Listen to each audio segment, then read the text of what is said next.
niyo ba kung bakit may mga lalaki sa relationship na nanahimik na lang at hindi na nakikipag-argumento?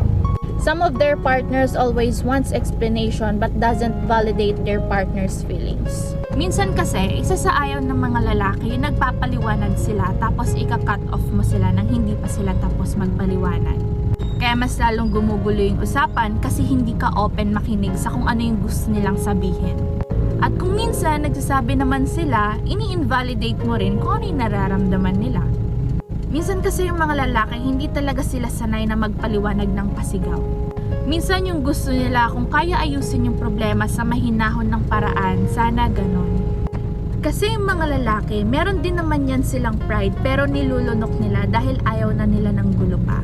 Yung pagtahimik nila sa mga oras na galit ka doesn't mean na hinahayaan ka. Gusto kasi nila bukas yung isip mo kung magpapaliwanag sila.